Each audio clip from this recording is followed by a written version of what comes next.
So as you have seen that the swelling is globular and in some parts it's irregular also, but mainly globular. Next, after seeing the shape, we have to measure the size with a tape, and we have to measure in two directions at least. So first let's measure the transverse and then we'll measure the vertical.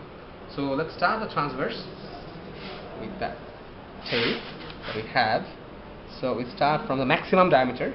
Suppose this seems the maximum diameter area, and then transversely you have to go to the below. Okay, this seems about 40 centimeters transversely, and then we have to measure vertically. So from the topmost part of the swelling, topmost part of the swelling and the lowermost part of the swelling, this is the vertical. So it's about 21 to 22. So this is swelling of about 40 over 22 centimeters in size. Next, we will actually start the palpation. So the size, measuring the size of the swelling is actually can be done in both in inspection and palpation. So don't confuse with them, because I didn't touch the swelling actually with my hands. So size measurement can be done in inspection also. No big deal. Next, we can actually see the surface of the swelling. So the most two important things that we need to see is there any features of inflammation, and are there any engorged veins. So as you can see, this swelling, in this swelling doesn't have any features of inflammation, but here we have some engorged veins here.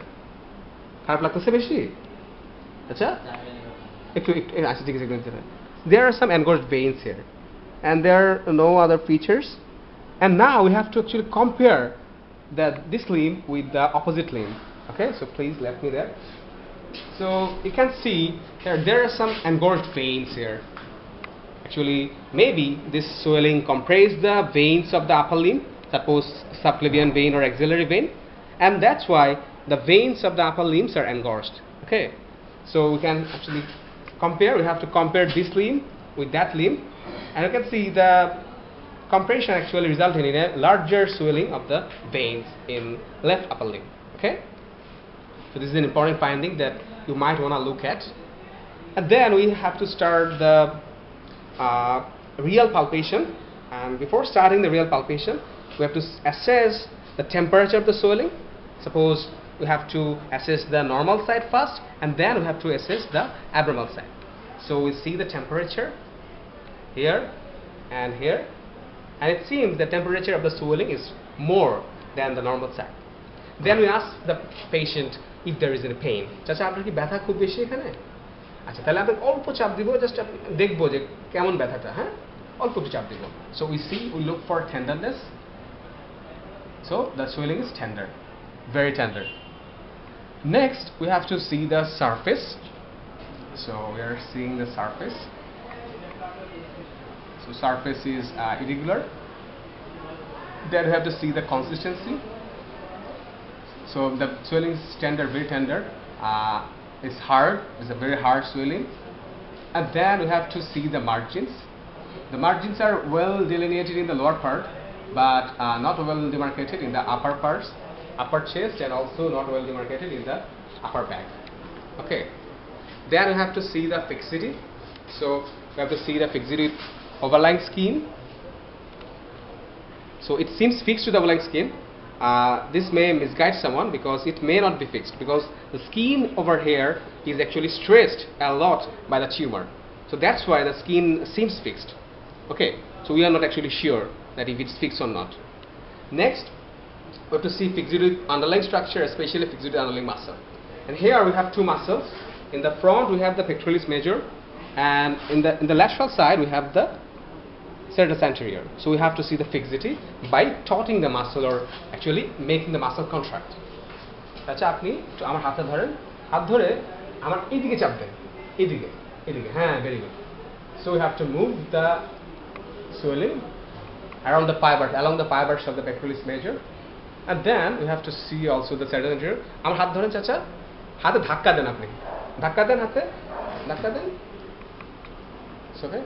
So it seems fixed. The swelling seems fixed with the pectoralis major and serratus muscle.